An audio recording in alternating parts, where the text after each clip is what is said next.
Je m'appelle Père Antoine Dubois et je suis sur le point de révéler un secret qui pourrait ébranler les fondements même de l'Église catholique. Un secret si sombre, si terrifiant, qu'il a été enterré dans les profondeurs du Vatican pendant des siècles. Un secret que j'ai découvert par hasard et qui me hante depuis. Tout a commencé il y a 3 mois, lors d'une froide nuit d'octobre. J'y étais alors un simple prêtre, chargé de l'entretien des archives du Vatican. Une tâche monotone, mais qui me convenait. J'aimais le calme des vieilles bibliothèques, l'odeur des livres anciens, le bruissement des pages jaunies par le temps. Ce soir-là, je travaillais tard, comme à mon habitude, classant de vieux documents dans les sous-sols du palais apostolique. C'est alors que je l'ai entendu, un son étrange, presque imperceptible, qui semblait venir des profondeurs de la terre. Au début, je l'ai ignoré, pensant qu'il s'agissait simplement du vent qui s'engouffrait dans les couloirs. Mais le son persistait, devenant de plus en plus distinct. Était comme un murmure, un appel lointain qui me glaçait le sang. Poussé par une curiosité que je ne m'explique toujours pas, j'ai décidé de suivre ce son. Il m'a conduit à travers un dédale de couloirs sombres, de plus en plus profondément sous terre. L'air devenait lourd, chargé d'une odeur de moisissure et de quelque chose d'autre. Quelque chose que je ne pouvais pas identifier, mais qui me faisait frissonner. Finalement, je suis arrivé devant une porte massive, en fer forgé, couverte de symboles étranges que je n'avais jamais vus auparavant. Le son venait de derrière cette porte, j'en étais certain. Mais ce qui m'a vraiment surpris, c'est que la porte N n'était pas verrouillée. Elle s'est ouverte dans un grincement sinistre lorsque j'ai posé ma main dessus. Ce que j'ai découvert derrière cette porte a changé ma vie à jamais. Une petite pièce, à peine éclairée par une bougie vacillante. Et au centre de cette pièce, un vieux journal, posé sur un pupitre en bois vermoulu. Le journal d'un certain cardinal Alessio, datant du XVIe siècle. Mes mains tremblaient lorsque j'ai ouvert le journal. Les premières lignes m'ont immédiatement captivé. Que Dieu me pardonne pour ce que j'ai fait. J'ai amené le mal au cœur même de notre Sainte Église. Un mal si grand, si puissant, que je crains qu'il ne puisse jamais être vraiment contenu. Je ne pouvais plus m'arrêter de lire. Le récit du cardinal Alessio était une descente aux enfers, une histoire de pacte démoniaque, de transformation et d'horreur pure. Il parlait d'un homme nommé Sirius, un berger d'un petit village italien, qui avait fait un pacte avec une entité maléfique pour obtenir le pouvoir de protéger son troupeau des loups.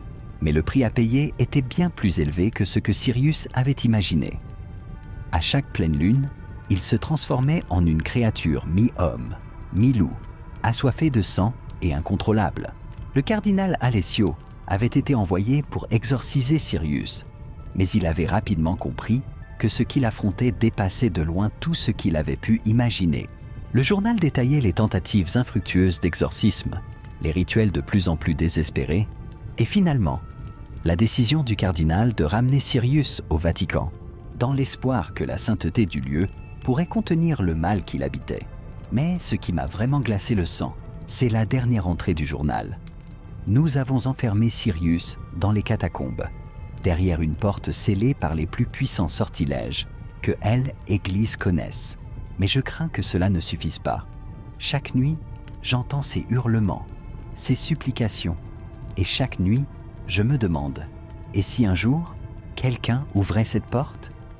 J'ai refermé le journal, le cœur battant à tout rompre. C'est alors que je l'ai entendu à nouveau. Ce murmure, cet appel lointain. Mais cette fois, je savais d'où il venait. Et je savais ce qu'il était. Tremblant de peur, j'ai quitté la petite pièce, refermant soigneusement la porte derrière moi.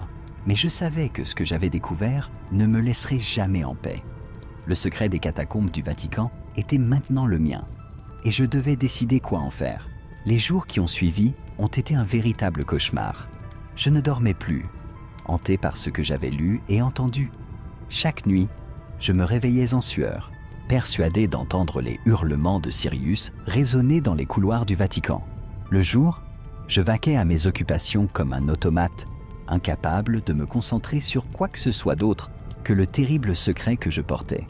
J'ai commencé à remarquer des choses étranges autour de moi, des regards suspicieux de la part de mes collègues, des chuchotements qui cessaient, dès que j'entrais dans une pièce. Étais-je en train de devenir paranoïaque ou quelqu'un avait-il découvert ce que je savais? Un soir, alors que je travaillais tard dans les archives, j'ai reçu la visite du cardinal Moretti, un homme influent au sein du Vatican. Son regard perçant semblait lire en moi comme dans un livre ouvert. « Père Dubois », m'a-t-il dit d'une voix douce mais ferme, « il y a des secrets dans ces murs qui doivent rester enterrés, pour le bien de elle, Église, pour le bien de l'humanité. Comprenez-vous » J'ai hoché la tête, incapable de prononcer un mot. Le cardinal m'a fixé encore un moment, puis est parti aussi silencieusement qu'il était venu. Ce n'est qu'une fois seul que j'ai réalisé que je tremblais de tous mes membres. Cette nuit-là, j'ai pris une décision. Je ne pouvais pas garder ce secret pour moi. Le monde devait savoir. Mais comment révéler une telle chose sans mettre ma vie en danger? Et plus important encore, comment être sûr que je ne libérerai pas un mal ancien et terrible sur le monde? J'ai commencé à écrire ce témoignage, cachant mes notes dans les endroits les plus improbables. Chaque jour, je vivais dans la peur d'être découvert.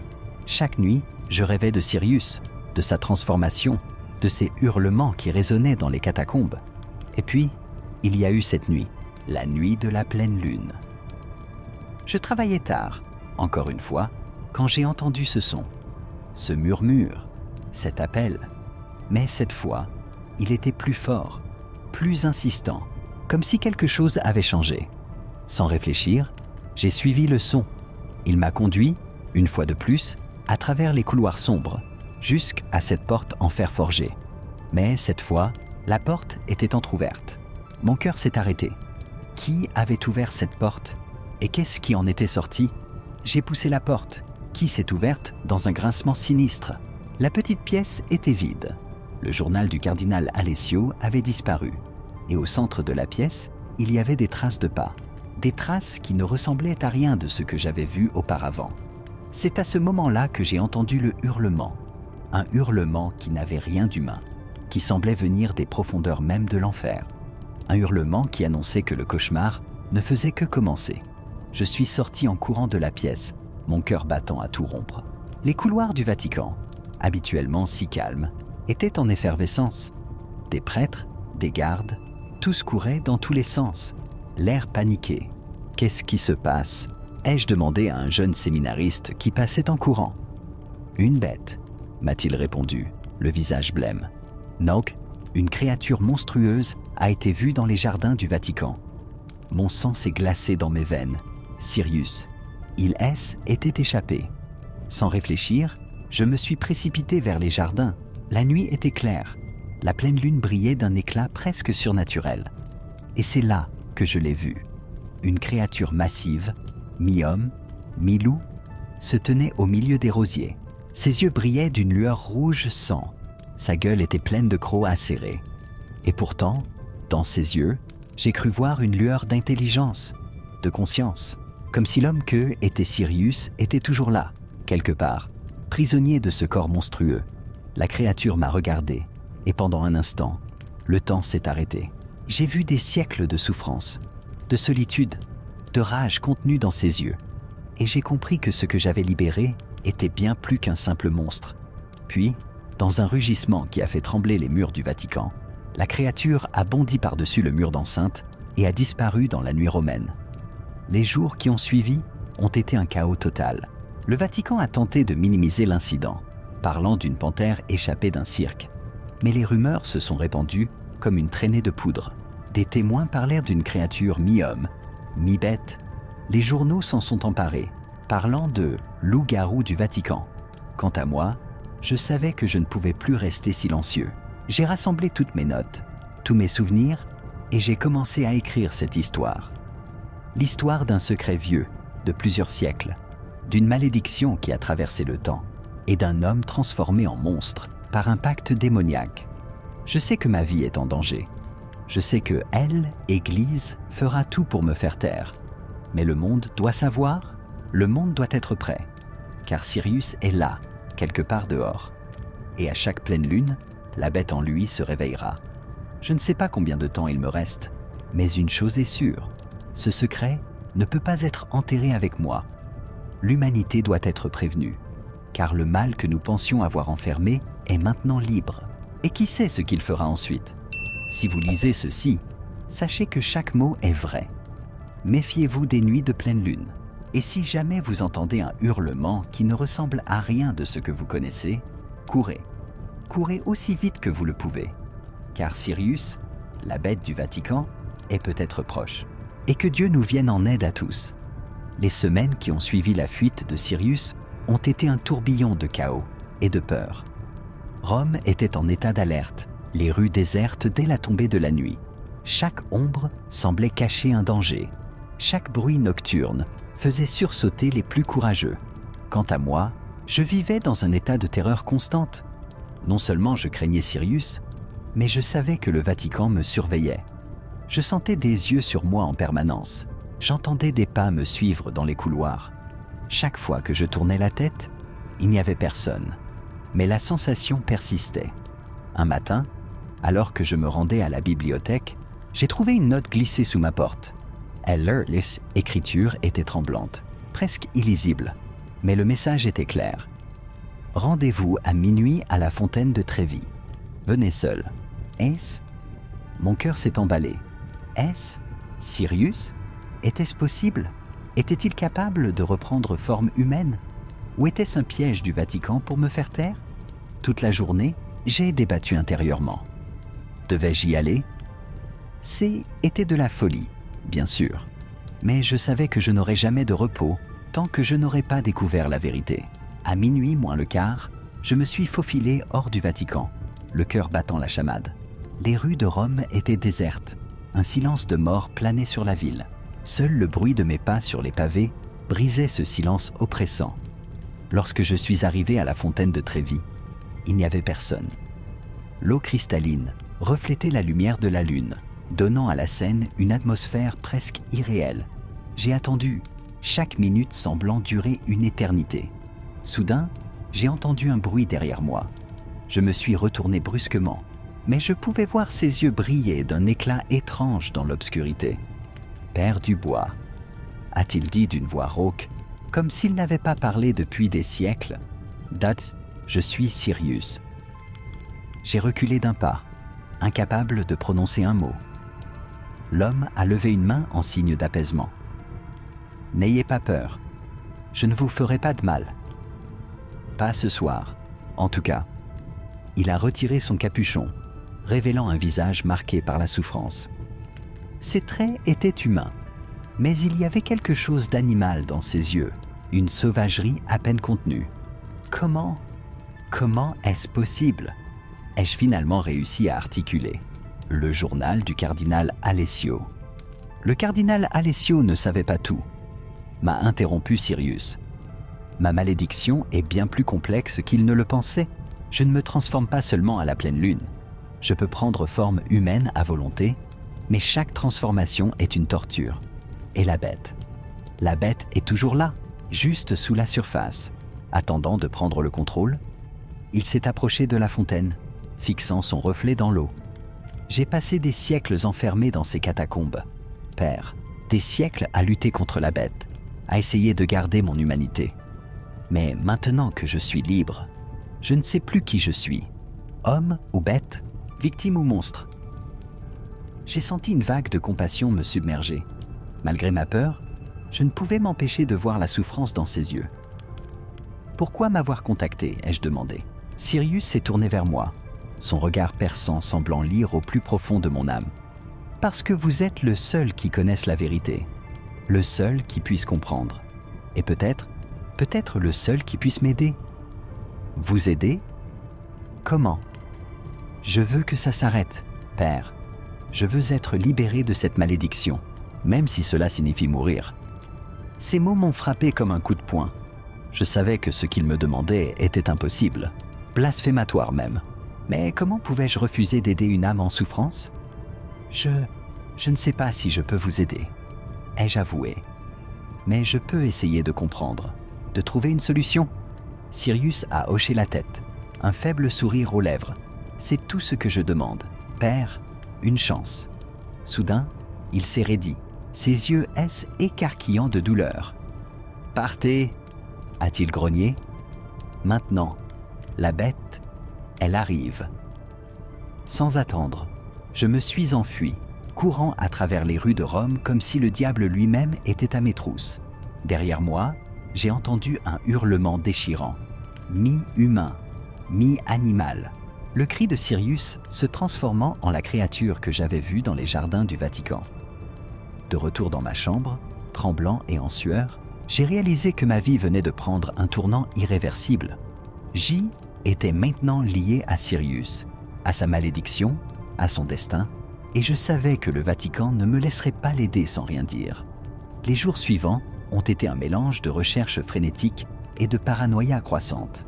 Je passais mes journées dans les archives les plus anciennes du Vatican, cherchant tout ce qui pourrait m'aider à comprendre la malédiction de Sirius. Mais à chaque fois que je trouvais quelque chose d'intéressant, le document disparaissait mystérieusement le lendemain. Je savais que J était surveillé. Des yeux me suivaient partout, des oreilles écoutaient à chacune de mes conversations. Je ne pouvais faire confiance à personne. Une semaine après ma rencontre avec Sirius, j'ai reçu la visite du cardinal Moretti. Son visage était grave, ses yeux durs. « Père Dubois, m'a-t-il dit sans préambule, vous jouez à un jeu dangereux. Elle, Église a ses raisons de garder certains secrets. Des raisons que vous ne pouvez pas comprendre. Mais votre éminence, ai-je protesté, Sirius souffre. Il a besoin d'aide. Ne sommes-nous pas censés aider ceux qui souffrent ? Le cardinal a secoué la tête, un air de pitié sur le visage. Vous êtes naïf, Père Dubois. Sirius n'est pas une âme à sauver. C'est une menace à contenir. Une menace que vous avez libérée sur le monde. Ces mots m'ont glacé le sang. Comment savait-il que J était responsable de la fuite de Sirius ? Je ne comprends pas, ai-je murmuré. Non, vous ne comprenez pas, a répondu le cardinal. Et c'est pourquoi nous avons décidé de vous relever de vos fonctions. Vous quitterez le Vatican demain matin. Pour votre propre sécurité, bien sûr. J'ai compris le message caché derrière ces mots. Ce N n'était pas une suggestion. C était un ordre. Et désobéir pourrait avoir des conséquences bien plus graves qu'un simple renvoi. Cette nuit-là, alors que je rassemblais mes maigres possessions, j'ai entendu un grattement à ma fenêtre. Lorsque je me suis approché, j'ai vu 2 yeux jaunes briller dans l'obscurité.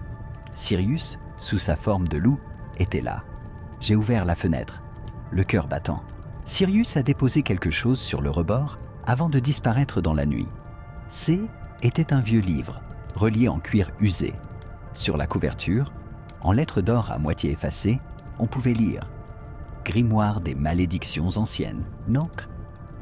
J'ai compris alors que mon voyage ne faisait que commencer. Que je le veuille ou non, J était maintenant lié au destin de Sirius. Et ensemble, nous allions devoir affronter non seulement sa malédiction, mais aussi les secrets les plus sombres du Vatican. Alors que l'aube pointait à l'horizon, j'ai quitté le Vatican. Le grimoire caché dans mon sac. Je ne savais pas où j'allais, ni ce que l'avenir me réservait. Mais une chose était certaine. La vérité devait être révélée, quoi qu'il en coûte. Et quelque part dans les rues de Rome, je savais que Sirius m'attendait, homme et bête, victime et monstre, espérant une rédemption que je n'en étais pas sûr de pouvoir lui offrir. Le voyage qui m'attendait serait long et périlleux, mais je savais que je n'avais pas le choix, car si je ne faisais rien, le mal que nous avions libéré pourrait bien consumer le monde entier. Et ainsi, avec le poids du secret du Vatican sur mes épaules et la malédiction de Sirius hantant mes pensées, j'ai fait mes premiers pas vers un avenir incertain, priant pour avoir la force d'affronter ce qui m'attendait. Car la nuit est sombre et pleine de terreur, et le hurlement de la bête résonne encore dans mes cauchemars. Les semaines qui ont suivi mon départ du Vatican ont été un tourbillon de fuites et de recherches frénétiques. Je me déplaçais constamment, ne restant jamais plus de quelques jours au même endroit, toujours en regardant par-dessus mon épaule. Je savais que le Vatican me cherchait, et je n'osais imaginer ce qui m'arriverait s'il me trouvait. Le grimoire des malédictions anciennes était devenu ma Bible. Je passais des heures à déchiffrer ces pages jaunies, couvertes de symboles étranges et de textes en langues oubliées. Chaque nouvelle découverte me glaçait le sang, mais me rapprochait aussi de la compréhension de la malédiction de Sirius. C'est dans une petite pension de Toscane que j'ai fait ma première vraie percée. Au milieu de la nuit, alors que je luttais pour traduire un passage particulièrement obscur, les mots ont soudain pris sens. La malédiction du loup n'est pas une punition, mais un test. Elle, âme, qui résiste à la bête, qui maintient son humanité face à la sauvagerie, peut transcender sa nature et devenir plus qu'un homme, plus qu'un loup. Elle devient un gardien, un protecteur contre les forces des ténèbres. Mon cœur s'est emballé. Était-ce possible? La malédiction de Sirius N était-elle pas une condamnation, mais une opportunité? Mais alors, pourquoi Heller Église l'avait-elle enfermé pendant des siècles? Comme en réponse à mes pensées, j'ai entendu un grattement à ma fenêtre. Sirius était là, sous sa forme de loup, ses yeux brillants d'une intelligence presque humaine. J'ai ouvert la fenêtre et il est entré d'un bond souple. En un instant, il s'est transformé, reprenant sa forme humaine dans un processus qui semblait à la fois douloureux et fascinant. « Vous avez trouvé quelque chose ?» a-t-il dit. Ce n'était pas une question. J'ai hoché la tête, lui montrant le passage que je venais de traduire. Ses yeux ont parcouru les lignes. Est-ce écarquillant de surprise? « Un gardien », a-t-il murmuré. « Après tout ce temps, serait-ce possible ?»« Je ne comprends pas », ai-je avoué. Si cette malédiction est en réalité un don, pourquoi elle, Église, vous a-t-elle enfermé? Le visage de Sirius s'est assombri. Elle, Église, Père du bois, n'est pas toujours du côté de la lumière. Il y a des secrets, des vérités cachées qui ébranleraient la foi des plus fervents croyants. Il s'est approché de la fenêtre, regardant la nuit étoilée. Ce que je vais vous dire va à l'encontre de tout ce en quoi vous croyez. Êtes-vous prêt à l'entendre? J'ai hésité un instant. Étais-je vraiment prêt à remettre en question tout ce que je croyais savoir? Mais je savais que je ne pouvais plus reculer. « Je suis prêt », ai-je dit. Sirius a pris une profonde inspiration. HL, Église, Père, n'est pas la seule gardienne de la foi. Il existe d'autres ordres, plus anciens, qui protègent l'humanité contre des menaces dont la plupart des gens ignorent l'existence. Des démons, des créatures des ténèbres, des forces qui dépassent l'entendement humain. Et vous, vous êtes l'un de ces gardiens? Ai-je demandé, la voix tremblante. Elle, étais, a répondu Sirius. Ou plutôt, j'y étais destiné à elle être. Mais elle, Église, certains au sein de elle, Église, ont vu en moi une menace pour leur pouvoir. Ils m'ont enfermé, prétendant me purifier, alors qu'en réalité, ils cherchaient à me contrôler. Mon esprit tournait à toute vitesse, essayant d'assimiler ces révélations. Mais pourquoi? Pourquoi vous craignait-il tant?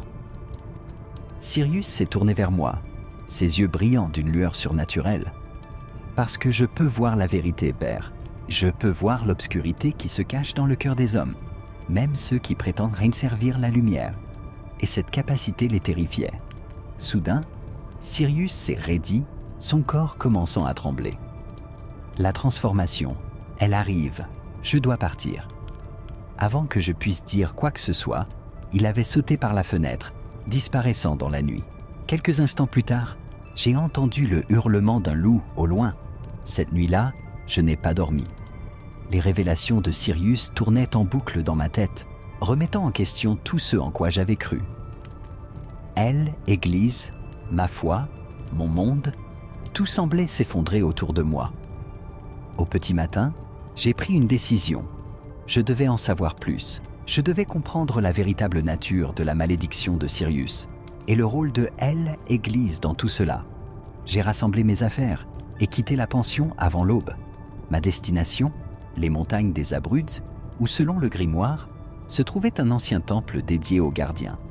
Le voyage a été long et périlleux. J'ai traversé des forêts denses, gravi des sentiers escarpés, toujours avec la sensation de être suivi. Plusieurs fois, j'ai cru apercevoir des silhouettes sombres du coin de l'œil. Mais chaque fois que je me retournais, il n'y avait rien.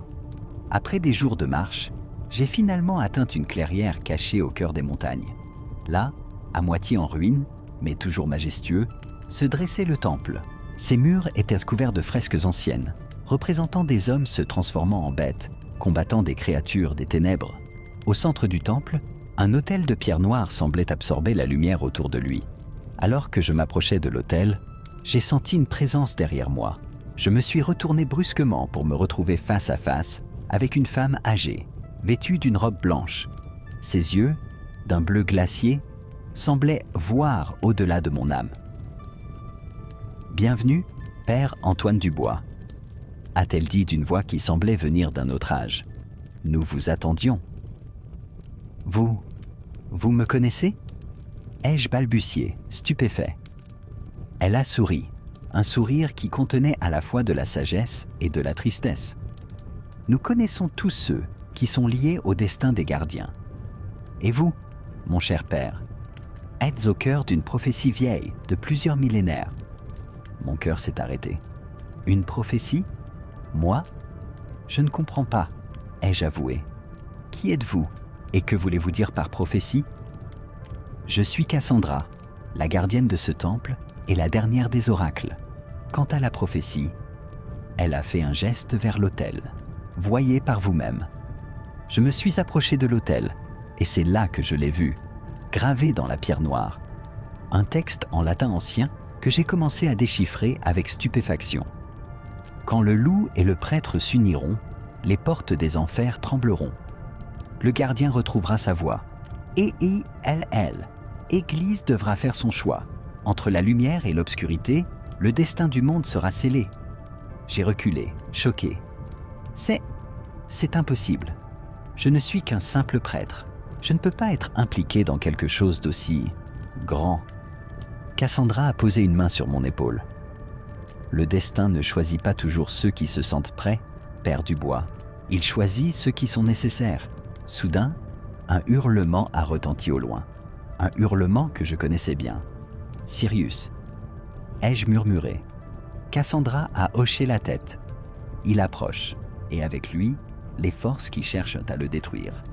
Vous devez être prêt, Père Dubois, car la bataille qui s'annonce déterminera non seulement le destin de Sirius, mais celui de l'humanité tout entière. Alors que le hurlement se rapprochait, mêlé maintenant au son de voix humaines et au bruit de moteurs, j'ai réalisé que ma vie ne serait plus jamais la même. J'y étais au cœur d'une guerre millénaire, une guerre dont je ne connaissais même pas l'existence quelques semaines auparavant.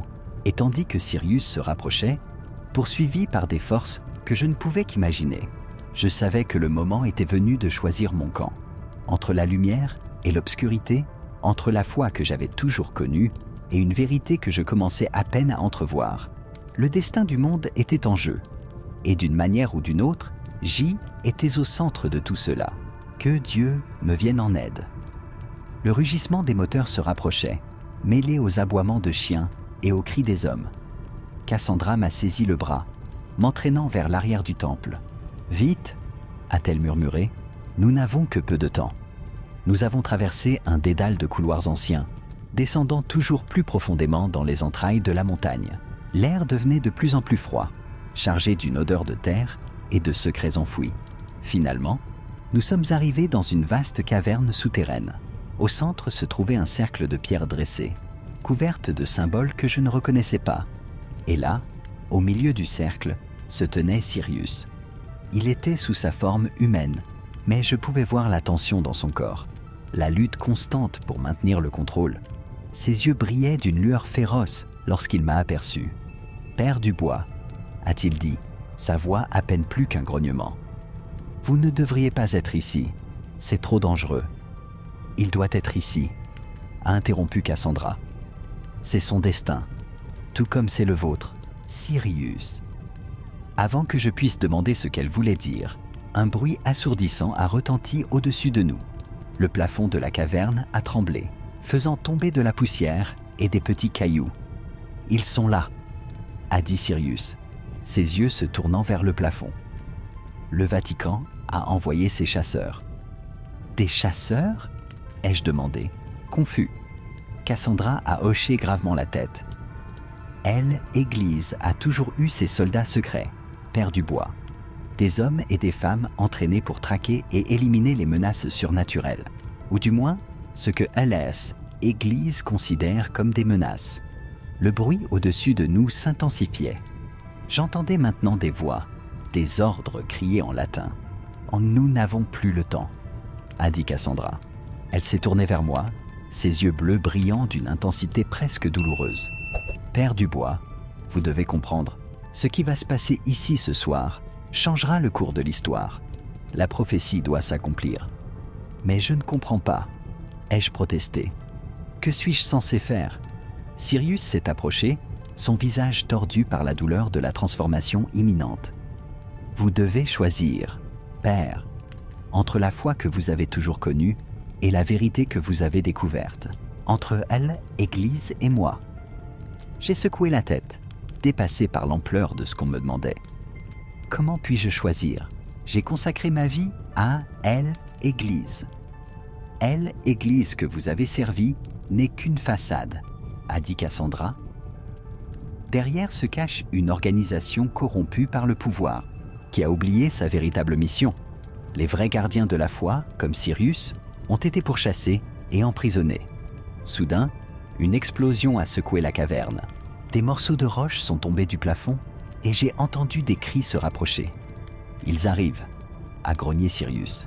Son corps commençait à se transformer, ses os craquant et se réalignant. Cassandra m'a saisi par les épaules, me forçant à la regarder dans les yeux. « Écoutez-moi, Père Dubois. La vérité est que elle, Église a fait un pacte il y a des siècles. Un pacte avec des forces obscures, échangeant le pouvoir contre la protection. Mais ce faisant, ils ont trahi leur mission sacrée. Sirius et les autres gardiens sont tout ce qui se dresse entre l'humanité et les ténèbres. » Mon esprit tournoyait. Tout ce que je croyais savoir s'effondrait autour de moi. Mais pourquoi moi? Pourquoi suis-je impliqué dans tout cela? Parce que vous avez un cœur pur, a répondu Sirius, sa voix devenant de plus en plus rauque alors que la transformation progressait. Vous cherchez la vérité, quelles qu'en soient les conséquences. C'est ce dont nous avons besoin pour briser le cycle. Une autre explosion a retenti, plus proche cette fois. J'entendais maintenant des pas dans le couloir menant à la caverne. « Il est temps !» a dit Cassandra. Elle a sorti un poignard de sa robe, sa lame brillant d'un éclat surnaturel. « Père Dubois, vous devez sceller le pacte, unir votre destin à celui de Sirius. »« Comment ?» ai-je demandé, la peur et l'excitation se mêlant dans ma voix. « Avec du sang, » a répondu Sirius, maintenant à moitié transformé en loup. « Votre sang et le mien, mêlés sur l'autel sacré. » J'ai hésité, mon cœur battant la chamade. Tout mon être me criait que était de la folie, que je devais fuir. Mais au fond de moi, je savais que était mon destin. Alors que les premiers chasseurs du Vatican entraient dans la caverne, j'ai pris ma décision. J'ai saisi le poignard des mains de Cassandra et, sans hésiter, j'ai entaillé ma paume. Le sang a coulé, rouge vif contre la pierre noire de l'autel. Sirius, maintenant complètement transformé en loup, s'est approché. Ses yeux, toujours humains, me regardaient avec une intensité brûlante. J'ai pressé ma main ensanglantée contre sa fourrure, sentant son sang se mêler au mien. Une lumière aveuglante a jailli de l'autel, illuminant toute la caverne. J'ai entendu les cris de surprise et de peur des chasseurs du Vatican. Puis, tout est devenu noir. Lorsque j'ai repris conscience, J était allongé sur le sol froid de la caverne. Sirius était à côté de moi, de nouveau sous forme humaine. Cassandra se tenait devant nous, faisant face aux chasseurs du Vatican qui nous encerclaient, leurs armes pointées sur nous. À leur tête se tenait le cardinal Moretti, son visage tordu par la colère et la peur. « Vous ne savez pas ce que vous avez fait » a-t-il craché. « Vous avez condamné l'humanité. » Je me suis levé lentement, sentant une force nouvelle couler dans mes veines. Pour la première fois depuis le début de cette folle aventure, je me sentais en paix. « Non, votre éminence » ai-je dit, ma voix plus assurée que je ne l'avais jamais entendue. « Ah, nous avons sauvé l'humanité.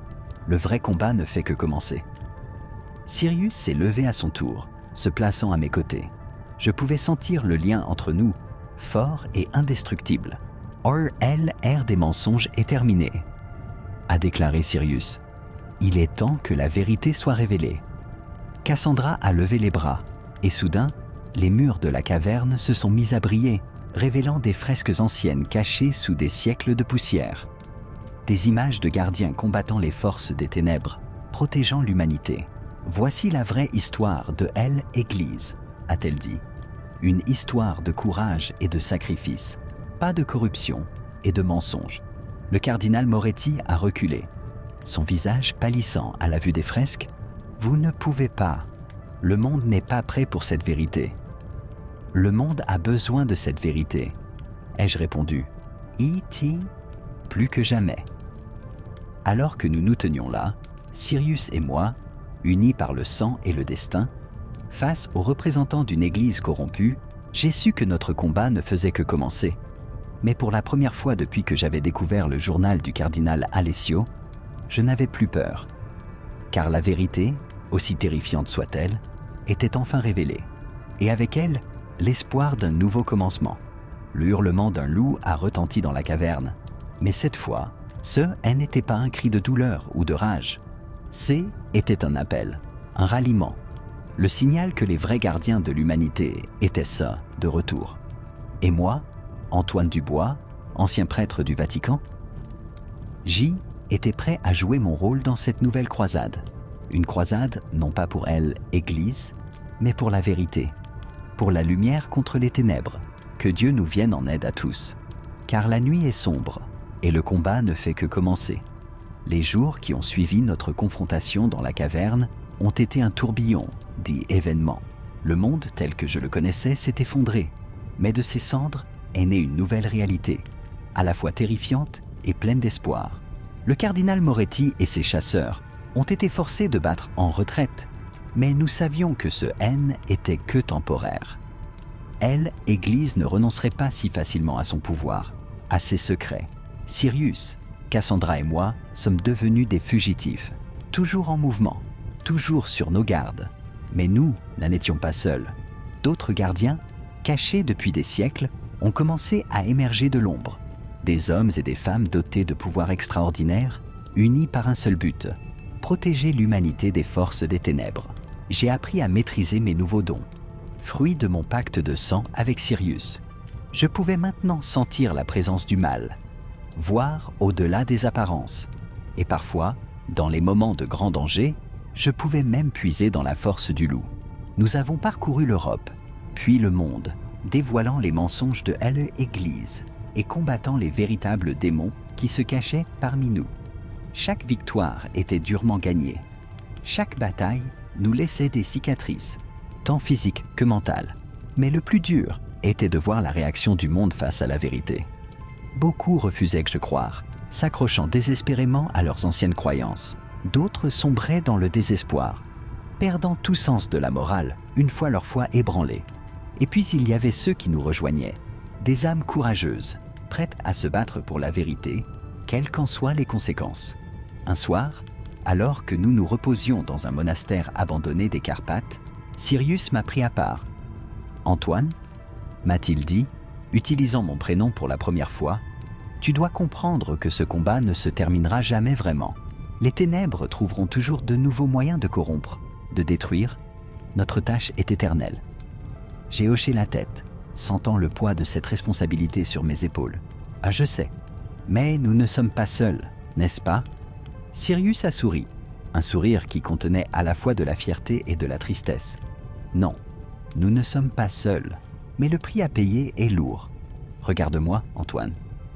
Des siècles de lutte m'ont transformé en quelque chose qui n'est ni tout à fait homme, ni tout à fait bête. Es-tu prêt à faire ce sacrifice ?» J'ai réfléchi un moment, repensant à ma vie d'avant, à la paix que j'avais connue dans l'ignorance. Puis j'ai pensé à tout ce que j'avais vu, à toutes les vies que nous avions sauvées. « Oui » ai-je répondu finalement. « Je suis prêt. » Cette nuit-là, sous la pleine lune, Sirius m'a enseigné les secrets de la transformation. La douleur était indescriptible, chaque os de mon corps se brisant et se reformant. Mais quand était fini, quand j'ai ouvert mes nouveaux yeux de loup sur le monde, j'ai compris. J'ai compris la beauté et la terreur de notre existence. J'ai senti le lien qui nous unissait, nous les gardiens, à la terre elle-même, et j'ai su, avec une certitude absolue, que était ma véritable vocation. Les années ont passé, Notre lutte contre les forces des ténèbres s'est poursuivie. Inlassablement, nous avons connu des victoires éclatantes et des défaites amères.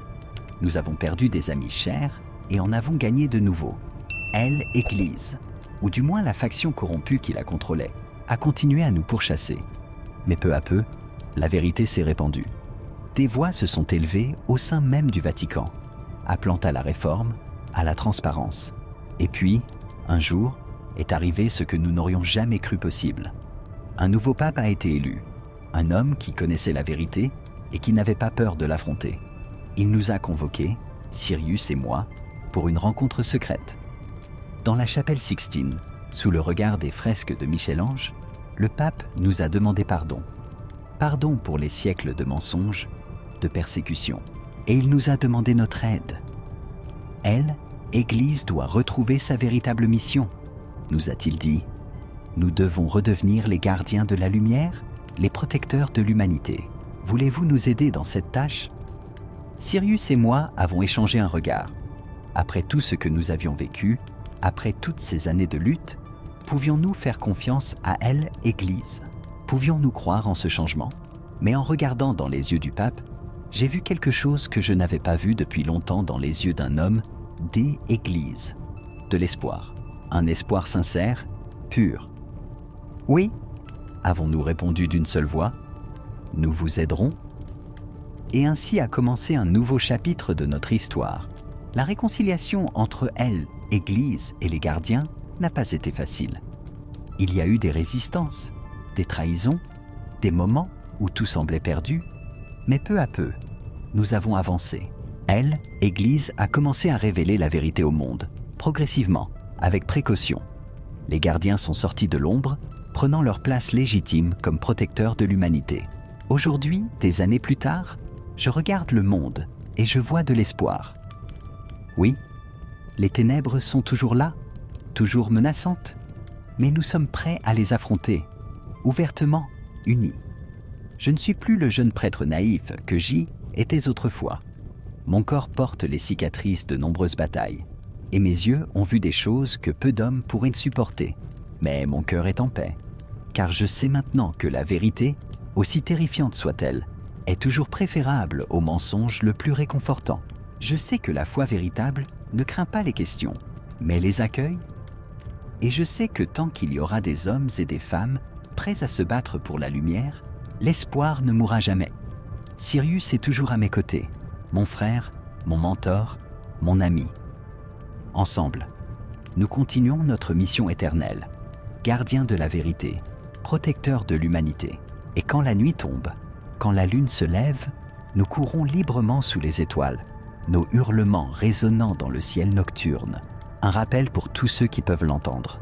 Les gardiens veillent toujours, car la nuit est sombre et pleine de terreur. Mais la lumière brille toujours dans l'obscurité, pour ceux qui ont le courage de la chercher.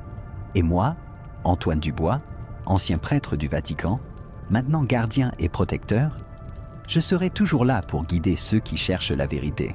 Car c'est mon destin, ma malédiction et ma plus grande bénédiction, que Dieu veille sur nous tous. La lutte continue, mais maintenant, nous la menons ensemble, dans la lumière.